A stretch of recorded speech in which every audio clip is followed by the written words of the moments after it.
Hello, everybody. It's Akeem here again with the Grande Prairie Local Business Connection, and we've got another live interview for you with Holly from Empower Up.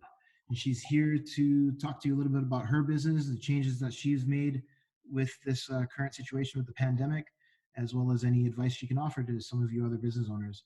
So welcome, Holly. Thank you for having me. You're welcome. You're welcome. So I guess we'll just get right into it. If you want to start with where you're from, are you from Grande Prairie or did you move here from somewhere else? I'm one of those rare cases where I actually grew up about an hour and a half northwest of Grande Prairie, so technically from here. I grew up in Saddle Hills County in a little kind of unincorporated community called Blueberry Mountain. So I didn't go too far. Moved to the Grande Prairie area in '93 for post-secondary. Started my career in the area in '97 and haven't really moved kind of within the community, but in the Grande Prairie area for my entire life, actually. Right on, right on. So I guess you consider yourself a Grande Prairian for most of your life. Oh, for sure. Yeah, you bet. just like I'm finding that's the general story. Most people move here from somewhere else and just kind of take on as part of the community. Yeah. It becomes home. Right? The 3-year plan, and then they're here for 25, 30 years. And it's like, I don't know what happened. Yeah, exactly. All right. So what is Empower Up and when did you start? I know I'll give a little bit of backstory to this. So I have been fairly fortunate in my life to have been working for one employer for a very long period of time. Community Futures Grande Prairie region. I actually started with them back in 1997, specifically as a youth intern. So I was supposed to work with the organization for 6 months, which has quickly become almost 23 years, I guess, in a month. And in the time, I've done a lot of different roles. I worked with youth at risk. I was a career counselor, career practitioner, working with youth and young people to connect them back to the workforce, to get them back in school and that sort of stuff. And then in 2005, I moved into the executive director role for Community Futures and really started to focus on business development and entrepreneurship as a career path and helping others get into business. And as a lot of people will say is, if you can't do, you teach. And for a long time, that was kind of it, right? So I'd facilitate workshops, meet with clients and all of those types of things, and just started to really feel the desire to do something on my own, to see what that would look like. And I mean, it's kind of the ideal hybrid, I suppose, because I have a side hustle, but I also have a full-time job. So the risk is not as high, certainly, but I certainly understand how my clients, how they interact, their communication, sales, challenges around networking, stuff like that, in a different way than I did just kind of as an advisor. So I can, for all intents and purposes, Empower Up is a side hustle. It's been around in a number of different forms since 2008. I started actually just as doing facilitation for economic development classes through Economic Developers of Alberta. So a lot of that was in person, and then fairly recently, I've been doing the online Establishing the Foundation course for economic development, new practitioners to the industry, and that's been online and in a partnership, EDA and University of Calgary. So that's been new and challenging. And the cool thing is at least I had a little bit of, what does virtual look like? How do I teach virtually and stuff like that? So that's been really, really cool here. But really that side hustle kind of developed on its own because I really felt that there was certain things where I had more passion and where I really wanted to pursue a higher level, things like business coaching, consulting, working specifically with women entrepreneurs, which has become one of those real passion areas for me. And really kind of focusing on where I felt there might be some gaps in the market, and where I've kind of spent most of my time on this side hustle things is around strategic development, working with a lot of nonprofits to develop business-like functions and functionality, and lots of business plan writing, lots of grant writing, because once you get kind of really immersed in an organization, the whole idea is to kind of create a living document that has that copy-paste ability. But it's always much easier for the person who wrote it to copy paste it into a grant app. So that's kind of where it's come and where it's morphed into. And I think now I'm just really seeing some opportunity on a lot of different ends of what I do. Sure. Yeah. And you actually mentioned a couple of things in there that I picked up. The next question was what motivated you to start your business? But obviously you mentioned in there like your passion for helping women and Mhm. as the time went on, like you've grown into certain things that have become a passion, right? Is if I'm Very much, yeah. so I mean, if we dig a little deeper, is there something or was there a point in your life that brought that motivation or that passion about, like something specific that happened, or was it just kind of a just the gradual climb? I would say if I was to kind of pinpoint a time where I was like, I think this is something that at some point I could really pursue in a more full-time committed way. And that was back in 2015. And I actually joined a professional mastermind group, not really understanding what a mastermind was, but thinking it sounded like a cool idea. The person who invited me to his group was a business coach. And I was kind of like, oh, what's business coaching? What does that look like? And so I joined that organization and we met on a quarterly basis in different places throughout North America. Mhm. And it was actually me kind of sitting back and listening because there's some fairly high profile, fairly profitable businesses were at the table and kind of feeling reluctant to share until I realized that a lot of what I had to say was things that could really help them. And then having a lot of motivation and a lot of them kind of encouraging me, maybe a little quick because I don't make decisions really fast. And lots of them are like, you need to resign from Community Futures. You need to do this full time. Like, let me write your resignation letter. And I was like, no, but what it really did was push me outside that comfort zone to say, I can do these little contracts and stuff like that, but I have a skill set that I can either put to work at Community Futures, which I do day in, day out, Mhm. and look at how that side hustle can be at least supplementary to my income, and help others at a higher level than what we kind of do through advisory services with Community Futures. So it's, yeah, I think it just kind of happened very organically. And then the right people at the right time kind of connected with me about some of the initiatives that I'm part of. And one of the groups that I lead is a virtual, or well, an advisory board in Grande Prairie right now. It's virtual, and it's called Grow Your Biz, and it's specifically for women professionals and women business owners who are in business that they want to um, rapidly grow in whatever way, shape, or form that is. And so much like a mastermind, we provide a lot of advising services to each other, support and resources, and of course, inadvertently do business together as well. So yeah, I mean, a lot of opportunity has come certainly from the networks that I have as part of Community Futures, but I think a lot of opportunity has come back to Community Futures through that same realm. So Yeah. it's kind of a good give and take and a good sharing, I think, of resources for sure. Right on. Yeah. I'm taking notes as you're talking here. Grow Your Biz, obviously, like that just sounds like a great resource for all the women entrepreneurs. Um, For sure. and it's connected to yourself in a way, right? So I feel like that's good to share. Um, Hmm. so moving forward, obviously, I've said it before, but we're all affected by this COVID-19 pandemic situation. But just to ask, how has it affected you and your work specifically? A lot of people are talking about taking some time, that, some people are saying that they're bored and stuff like that. And I totally get it. I don't have that feeling. What's changed, I think, in my life is I get up, have breakfast, and then I go into my office to work. And then I'm done at the end of the day, but I have really full days and pretty much nothing has changed in terms of the dynamic of what I do. Mhm. Other than the fact that I probably should get in my vehicle, drive up the hill, and then drive back so that I can start and end work. But where I've really felt um, some change for sure is obviously in the nature of the conversations that I'm having with clients, the nature of conversations that I have with other colleagues and other organizations as well. I've never been interviewed so many times, which is pretty cool actually, to kind of share some of that messaging and help people realize that they're not isolated, they're not working in complete silos. We're all out here with you. And sometimes people need to know that. And if they can connect through one of those networks, that's awesome.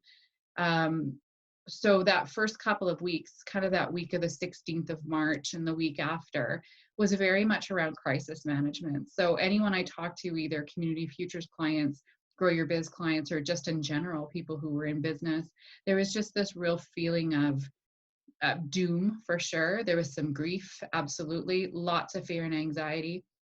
And I'm not going to discount that and say that it doesn't exist now, but I think I've started to see a real move and transition, especially of entrepreneurs, because this is kind of their thing. I'm not saying COVID is, and I'm not saying crisis is, but it's how entrepreneurs kind of find what they're best at, is because they see opportunities that others don't.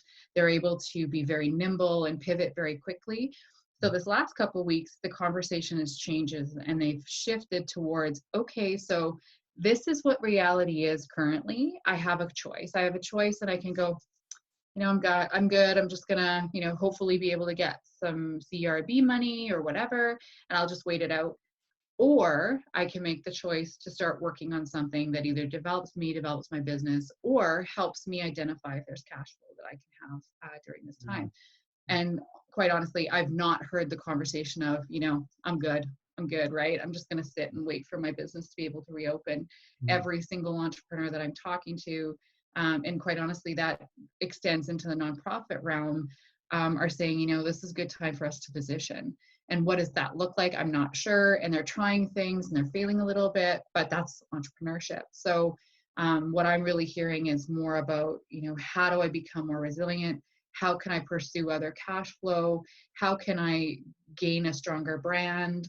Maybe I can reposition myself in terms of in the market and how I sell.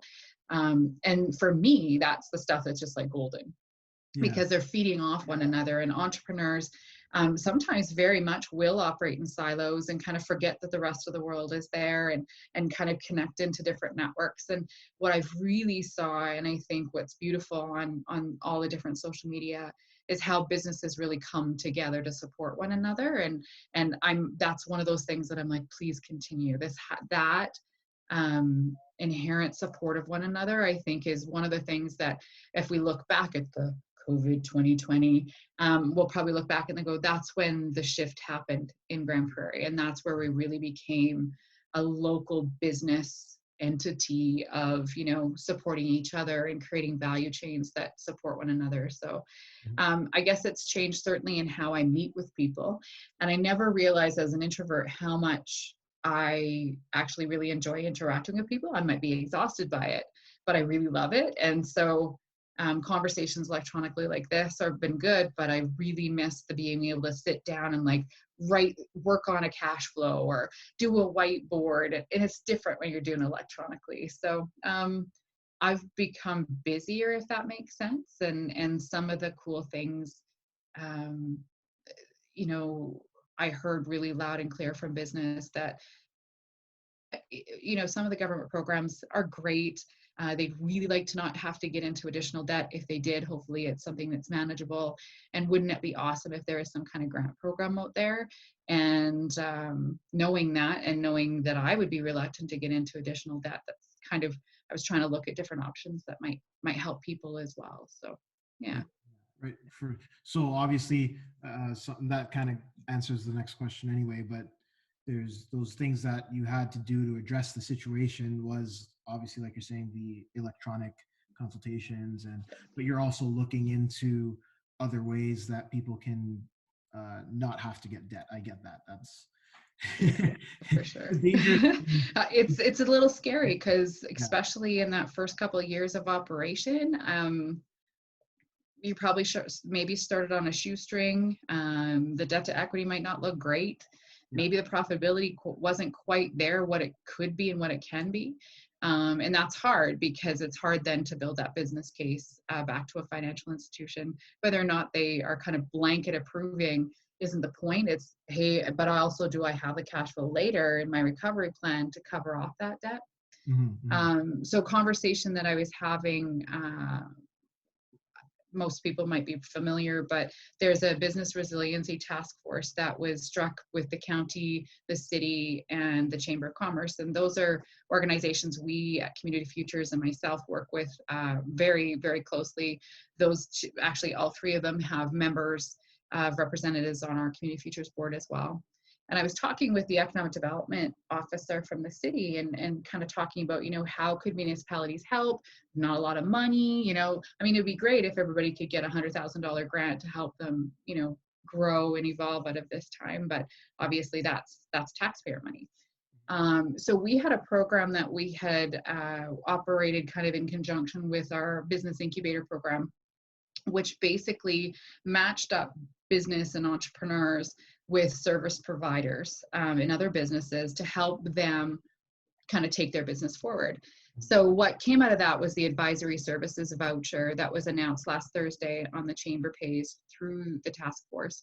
And basically what that is access to Community Futures, and we do what we call a triage. So it's kind of meeting with a business person and saying, so, where are you at? Tell me a bit about your business. Tell me what's happening to you given what's happened with COVID. What kind of business pivots have you been doing? Where's your biggest challenges? And really having that conversation about what their needs are.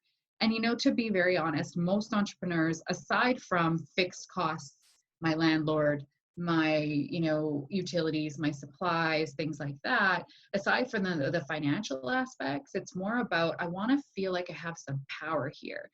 And most of what's been happening has been very not anything we have power over or any control over. So a lot of times what I find is business owners just want something to do to get their teeth in. And that's why they've been pivoting like they have, because they're like, let's try this, let's try this. So my suggestion was there's these businesses that are either pivoting quickly and changing the way they do business. They're changing how they sell. They're changing who they sell to and how.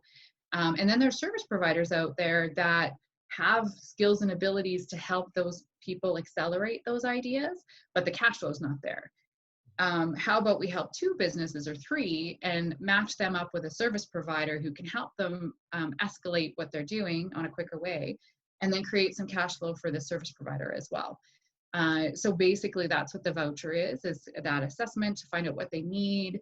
If there's some way that we can connect them to an advisor or a coach or a service provider, maybe it's a marketing firm or a bookkeeper to help you get your books in order. Maybe it's an accountant to help you get your taxes done, because that's going to have an implication on some of these programs.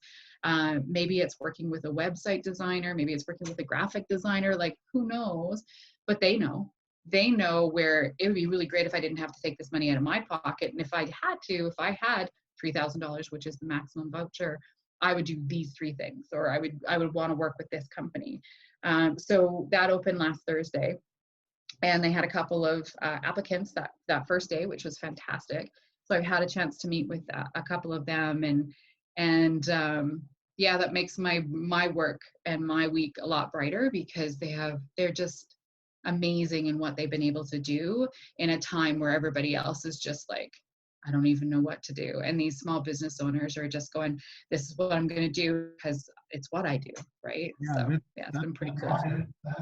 It sounds like it's very similar to the purpose of the group here for Grande Prairie Business Connections, just connecting all the businesses together in the community. I really like that. I think it's awesome what you guys are doing with that. Which leads me to a different question we're not prepared for, but I think it's important to share, for people who are listening that might be interested in the program.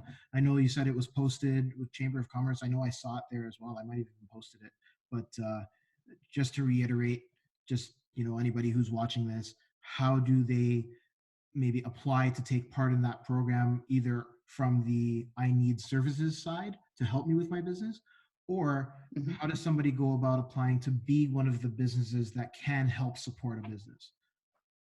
Awesome. Both wonderful questions. The first one is very easy. If you go to the Chamber of Commerce website, they have a specific area that is tied to the Resiliency Task Force. So that's where all of that information is housed. And then there's actually, if you're on that business resiliency task force page, if you go down a little bit, you can read about it. And there's a little, it says advisory services voucher program. Just click on the little plus sign there. It'll tell you a bit about the question and then, or about the program. And at the bottom, there's like a great big button, apply here. So you click on that. There's like 4 or 5 questions. To be honest, we tried to make it as seamless as possible. We don't want to make more work. We know everybody has a little bit of a plan moving forward. How can we help accelerate that plan? You do that little exercise, it gets submitted electronically.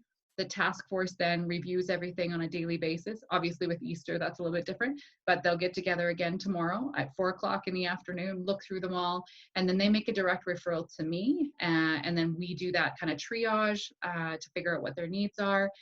And then we do kind of, the individual would then get a couple different quotes, because we always ask, meet with a couple people, see if you got the vibe, which one you feel best about.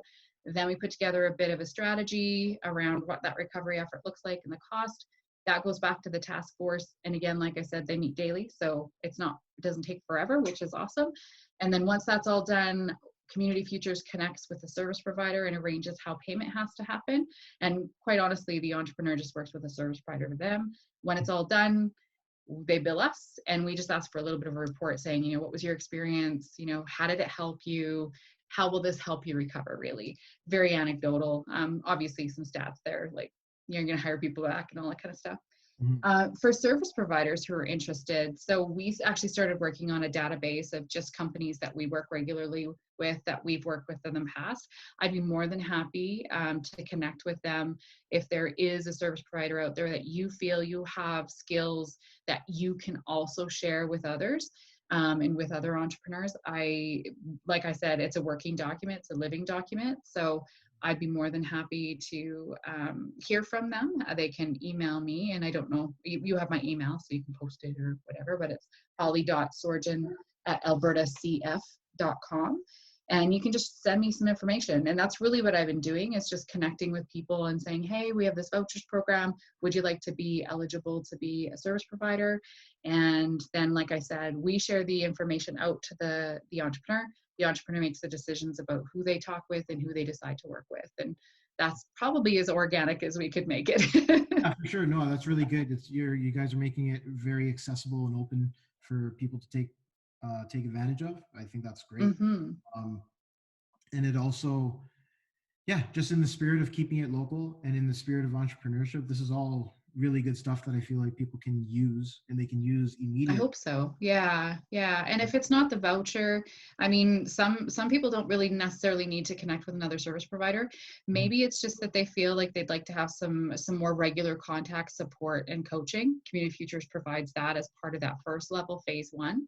And we're also looking at some sort of a virtual mastermind advisory board for the cohort that's going through the voucher program, so that they can connect with each other, share their challenges, and sometimes they're very easy fixes, but we get so in our head that we're like, I don't even know what I'm going to do. And then someone else will be, oh, well, blah, blah, blah. Oh, yeah, great idea. Just connected to the right person at the right time. Of course, yeah, that's what I think is important also, just even whether they're using services or not from another company, just sharing ideas. That's what we're trying to do here. And you never know. Absolutely. Somebody might be doing something and it might be applicable to your business, and so you can take it and move forward, right? So exactly. Awesome. There might be a value chain or a supply chain that can be developed there that we never even realized existed. So yeah. So lastly, that program, is there any plan for down the road, for example, like when this whole pandemic is over and we all start to normalize, if we ever do, right? Is there a plan for that program to continue in any way? Well, I'm not going to put words in the task force mouth, but from a Community Futures perspective, I really feel that at any time in what we do and how we help develop with entrepreneurs, that sort of thing is, every time we have a tool like this available, we get these smashing results. And so if I could speak just from a community futures perspective and from a coaching perspective, I think this is something that needs to go on. And I think it's something that's actually going to catch on in the rest of the province, if not in Canada, because it's been shared a lot. Yeah. And I've shared it with our provincial counterpart. We have a network association that represents all the CFs, and we have a Pan West and a Pan Canadian that does as well. So this program, the vouchers program, has been shared with every manager of the 27 offices in Alberta. It's been shared at the federal level. My wish, if I had one little wish, what comes out of COVID is that this becomes an add-on toolbox to Community Futures, and it's replenished yearly, or we find organizations, municipalities, or whatever who fund it every year, and we just continue doing this because there's such a value to that. And I mean, $3,000 is $3,000. If it's not $3,000 that you have to spend, you can spend that $3,000 somewhere else. And that's another business that you're supporting as well. And I think keeping it local is really important as well. Yeah, absolutely. Totally agree. Well, thank you so much for participating and You're most welcome. adding value to the community. I guess we'll see you on the other side. Absolutely. Thank you so much for the invitation, and good luck to all of our businesses. I'm here for you if you just want to talk or need some support or referral to resources. Awesome. Thanks.